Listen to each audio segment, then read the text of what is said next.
আসসালামু আলাইকুম ওয়া রাহমাতুল্লাহি ওয়া বারাকাতুহু। আলহামদুলিল্লাহি রাব্বিল আলামিন ওয়াসসালাতু ওয়াসসালামু আলা সাইয়্যিদিল আনবিয়াই ওয়াল মুরসালিন ওয়া আলা আলিহি ওয়া সাহবিহি আজমাইন, আম্মা বা'দ। বিসমিল্লাহির রহমানির রহিম। মদিনার এক আনসারী নারী, নবীজির প্রতি তার যেমন ছিল মুহাব্বত তেমনি ছিল ভক্তি শ্রদ্ধা। নবীজিও তার মুহাব্বত ও ভক্তি শ্রদ্ধার কদর করতেন। ওই আনসারী নারী নিজে সুতা কেটে অনেক মেহনত করে সুন্দর একটি চাদর বানালেন। তারপর নবীজির খিদমতে হাজির হয়ে বললেন, ইয়া রাসূল আল্লাহ, এই চাদর আমি নিজের হাতে সুতা কেটে আপনার জন্য তৈরি করেছি।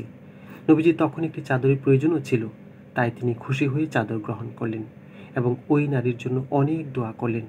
সেই চাদর পরে নবীজি সাহাবায়ে কেরামের মজলিসে তাশরিফ আনলেন।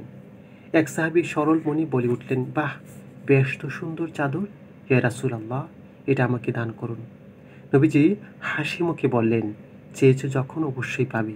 তিনি মসজিদ থেকে উঠে হুজরায় গেলেন এবং চাদর খুলে অন্য কাপড় গায়ে দিয়ে ফিরে এলেন আর সাহাবীর গায়ে চাদরটা জড়িয়ে দিলেন। নবীজির দান পেয়ে সাহাবী তো মহা খুশি।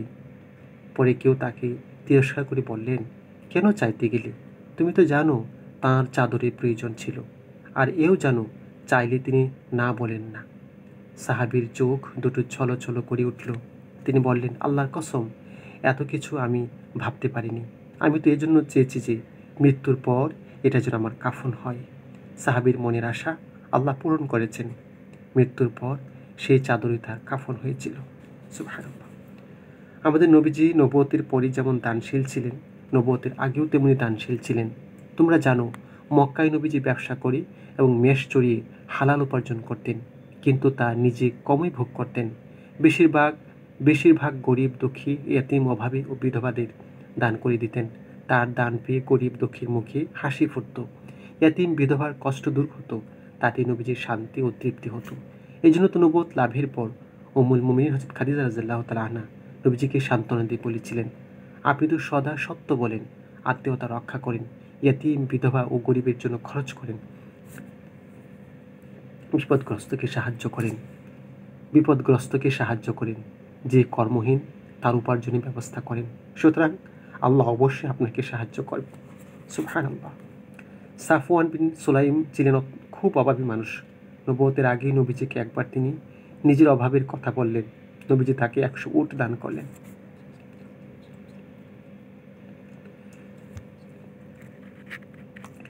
সাফওয়ান বিন সুলাইম ছিলেন খুব অভাবী মানুষ। নবুয়তের আগেই নবীজিকে একবার তিনি নিজের অভাবের কথা বললেন। নবীজি তাকে 100 উট দান করলেন। সাফওয়ান বললেন, আমার যে আরও দরকার। নবীজি তাকে আরও 100 উট দান করলেন। সাফওয়ান বললেন, আমার যে আরও দরকার। নবীজি তাকে আরও 100 উট দান করলেন। একজন মানুষের এত বেশি প্রয়োজন কেন হয়, সেটা অবশ্যই একটা প্রশ্ন। কিন্তু আল্লাহর নবী কিছু জানতে না চেয়ে শুধু দিয়েই গেলেন। 300 উট পেয়ে সাফওয়ানের সব অভাব দূর হলো। একসময় তিনি মক্কার ধনী মানুষ হলেন। পরে সাফওয়ান ইসলাম গ্রহণ করে নবীজি সাহাবী হয়েছিলেন রাদিয়াল্লাহু তাআলা আনহু। আল্লাহর নবী সবাইকে এত দান করতেন, অভাবী মানুষকে এত সাহায্য করতেন, অথচ নিজের জন্য খুব প্রয়োজনের বেশি কিছুই রাখতেন না। দুনিয়ার ধন সম্পদ তিনি পছন্দ করতেন না। নবীজি স্ত্রী, কন্যা ও পরিবার পরিজন দুনিয়ার আরামায়েশ বেশি ভোগ করুক, তাও তিনি পছন্দ করতেন না। তাই দিনের পর দিন, মাসের পর মাস নবী পরিবারের চুলায় আগুন জ্বলত না, কোনো খাবার রান্না হতো না, খেজুর ও পানি এভাবেই তাদের রাত পার হতো। আবার দিনের পর দিন অনাহারে থাকতেন। আমাদের আম্মা হযরত আয়েশা রাদিয়াল্লাহু তাআলা আনহা বলেন, মুহাম্মাদের পরিবারের লোকেরা কখনো একসঙ্গে 2 দিন তৃপ্তি ভরে জবের রুটি পর্যন্ত খায়নি। সুবহানাল্লাহ।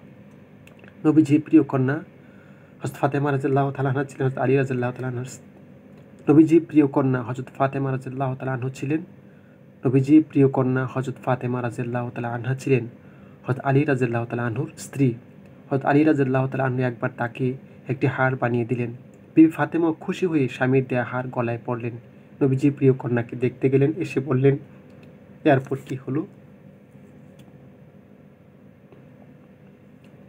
কন্যা ফাতেমার গলায় হার দেখতে পেয়ে আর বসলেন না, নারাজ হয়ে উঠে গেলেন।